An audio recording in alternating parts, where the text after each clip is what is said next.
estudiante, bienvenido de nuevo, aquí a aprender cositas. En esta ocasión, los animales invertebrados, ¿vale? Empezamos definiendo lo que son, o lo que conocemos como animales invertebrados. Los animales invertebrados son aquellos que no tienen ni esqueleto interno ni columna vertebral. Los vertebrados sí que tenían un esqueleto interno. Los invertebrados, in significa no, no tienen vértebras, invertebrados, pues ni tienen esqueleto interno ni tienen columna vertebral. ¿Vale? Podemos añadir que son ovíparos, o sea que nacen a partir de un huevo y forman el grupo más abundante del planeta. ¿Vale?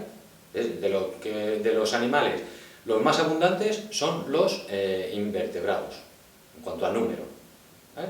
Si pusiesen en un lado los vertebrados y en otro los invertebrados, estos serían muchos más que los vertebrados. ¿Vale? Cuando hablamos de los animales vertebrados, vimos que los dividíamos en 5 grupos diferentes. Estos, como son más, pues los dividimos en 6. ¿Vale? Cogemos todos los invertebrados, los que no tienen esqueleto, y los vamos a dividir en 6 grupos diferentes. Y vamos a dar algunas características sobre cada uno de estos grupos. ¿De acuerdo? Pues venga, ampliamos la pantalla y vamos viendo cada uno de estos grupos. El primer grupo que encontramos serán los moluscos.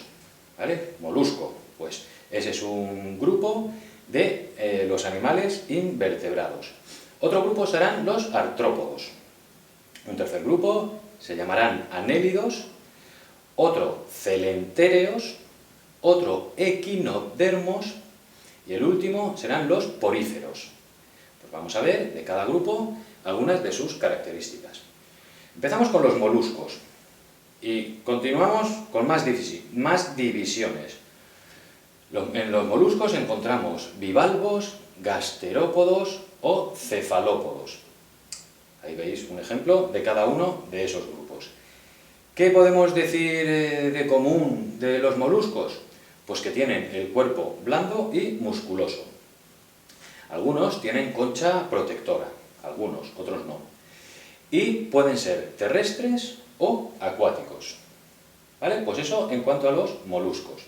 Vamos con el segundo grupo, que eran los artrópodos. Dentro de los artrópodos encontramos insectos, encontramos arácnidos, crustáceos y miriápodos.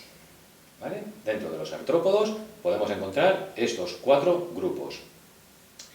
Por ejemplo, de los insectos, pues su cuerpo lo dividimos en estas partes: cabeza, tórax y abdomen. Y sus extremidades pues son 6 patas y 2 antenas.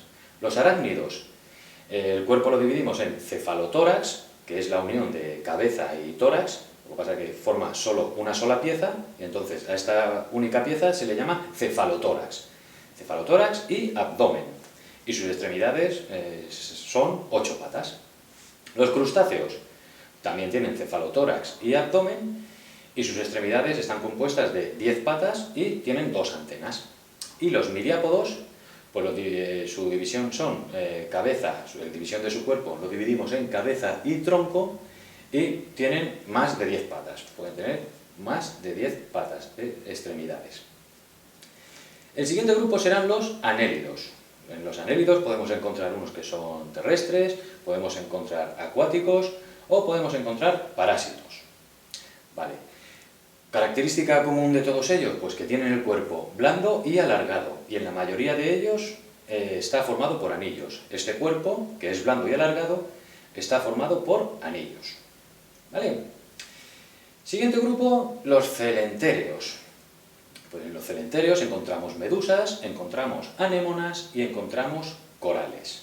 ¿Qué podemos decir de estas 3 cosas, de estos 3 grupos? Podemos decir que pueden tener el cuerpo blando, como en el caso de las medusas y las anémonas. En este caso, en el caso de las medusas y las anémonas, tienen el cuerpo blando.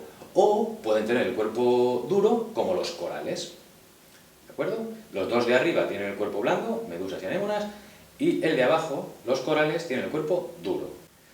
Bueno, continuamos. Las anémonas y los corales parecen plantas, pero son animales carnívoros.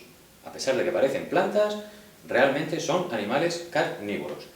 Y las medusas, las anémonas y los corales son acuáticos. En los 3 casos son animales acuáticos. El siguiente grupo serán los equinodermos. Aquí veis una estrella de mar y un erizo, pues ambos dos son equinodermos, son animales invertebrados que los incluimos en el grupo de los equinodermos. ¿Qué podemos decir de ellos? Pues que tienen el cuerpo formado por piezas duras y con simetría radial. ¿Vale? En ocasiones tienen el cuerpo cubierto de púas, como es el caso de los erizos, y se desplazan por el fondo del mar. Pues esas tres características podemos dar sobre los equinodermos. Y por último, los poríferos tienen el cuerpo blando y poroso. Son animales siempre marinos y se alimentan filtrando el agua que les llega a su interior y reteniendo las sustancias que necesitan para vivir. ¿Vale? Lo que hacen es obtener el agua y expulsan el agua que tienen en su interior, como se hinchan, una esponja, se hincha, y cuando expulsa el agua se queda con las sustancias que necesitan para vivir. Os dejo un esquema con todos los nombres, como siempre os digo, que no os asusten, no son más que nombres, es aprendérselos y a ver si sois capaces de, en cuanto se dijese un nombrecito, enseguida situarlo en el grupo al que le corresponde, ¿vale? Todos ellos animales invertebrados, ¿de acuerdo? Bueno, espero que no sea mucho rollo y que lo aprendáis lo más fácil que podáis, ¿vale? Venga, cuidaros mucho y nos vemos en el siguiente vídeo. ¡Hasta luego!